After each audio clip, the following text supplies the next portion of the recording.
Hi hello வணக்கம், welcome back to Asha. நானும் இன்றைக்கி நம்ம சேனலில் பார்க்க போகிற ரெசிபி மசாலா வேர்க்கடலை. நான் 200 கிராம் வறுக்காத வேர்க்கடலை எடுத்து வச்சுருக்கேன். நீங்கள் வறுத்த வேர்க்கடலை இருந்தாலும் யூஸ் பண்ணலாம். ஈவினிங் டைமில் டீயோடு வச்சு சாப்பிட்ற அட்டகாசமான ஸ்நாக்ஸாக இருக்கும் இது.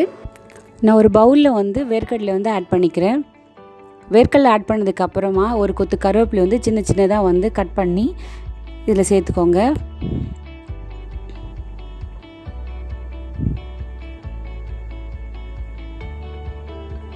கால் ஸ்பூன் பெருங்காயத்தூள், 1 ஸ்பூன் உப்பு,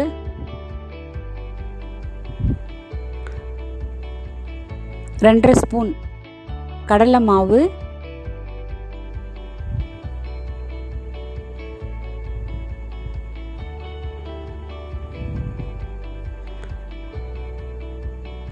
1 ஸ்பூன் அரிசி மாவு, Kashmiri red chilli 1 spoon, red chilli 1 spoon எல்லாம் ஆட் பண்ணதுக்கப்புறமா எல்லா மசாலாவும் சேர்த்து மிக்ஸ் பண்ணுங்கள். காஷ்மீரி ரெட் சில்லி சேர்க்குறது கலருக்காக. சப்போஸ் உங்களுக்கு காரம் வேணும்னா நீங்கள் கூட்டிக்கவும் செய்யலாம், இல்லை சப்போஸ் காரம் வேணும்னா கம்மி பண்ணிக்கலாம். கையில் தண்ணி விட்டு தொளிச்சு நீங்கள் பிசைங்க. அப்படியே டைரெக்டாக நீங்கள் தண்ணி விட்டிங்கன்னா அப்புறம் மசாலா ஒட்டாது, தண்ணியாக இருக்கும்.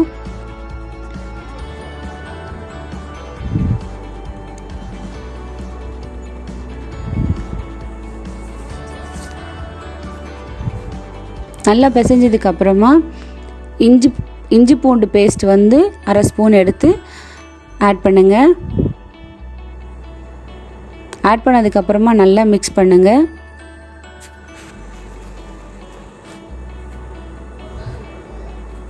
நல்லா மிக்ஸ் பண்ணி வச்சுருக்கேன். அடுப்பில் ஒரு கடாய் வச்சு எண்ணெய் நல்லா சூடாகட்டும். சூடானதுக்கப்புறமா ஒன்று போட்டுடுங்க. இது நீங்கள் 3 பேட்சாக போட்டு எடுக்கலாம். லோ ஃப்ளேம்லேயே இருக்கட்டும்.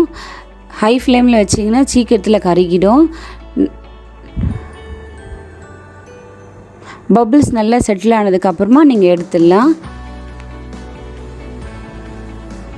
எண்ணெயில் போடும்போது ஜாக்கிரதையாக போடுங்க, இல்லைன்னா உங்களுக்கு எண்ணெய் மேலே தெளிச்சிரும். பபிள்ஸ்லாம் நல்லா செட்டில் ஆயிடுச்சு. இதுக்கப்புறம் நீங்கள் வேர்க்கடலையை எடுக்க வேண்டியதுதான்.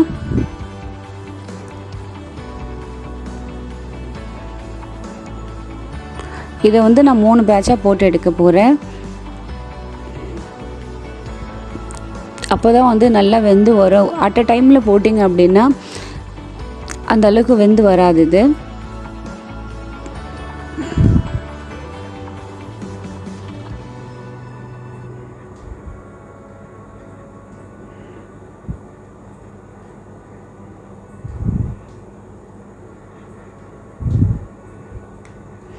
நான் 2வது பேட்ச் போடுறேன்.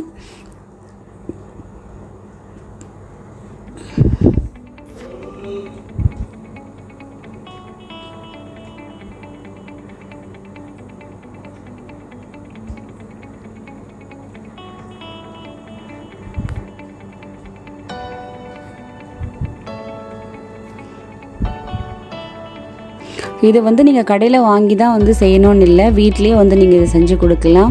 குழந்தைங்க வீட்டிலே செஞ்சு கொடுத்தீங்க அப்படின்னா விரும்பி சாப்பிடுவாங்க. நான் கடலை மாவும் அரிசி மாவும் வெளியெல்லாம் வாங்கினதே இல்லை. கடலை பருப்பு இருந்துச்சு அப்படின்னா நீங்கள் வீட்லேயே மிக்சியில் அரைச்சி வச்சுக்கலாம். அரிசி மாவும் அப்படி தான் அரைச்சி வச்சுக்கலாம்.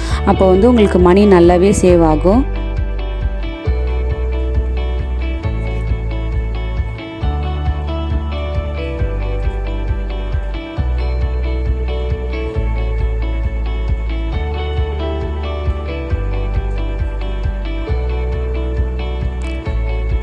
எல்லாமே முடிச்சதுக்கப்புறமா ஒரு கொத்து கருவேப்பிலை நீங்கள் எண்ணெயில் போட்டு ஃப்ரை பண்ணி எடுத்து மசாலா வேர்க்கடலையோட ஆட் பண்ணிங்க அப்படின்னா சாப்பிடும்போது நல்ல அரோமாவும் இருக்கும், நல்ல டேஸ்டியாகவும் இருக்கும்.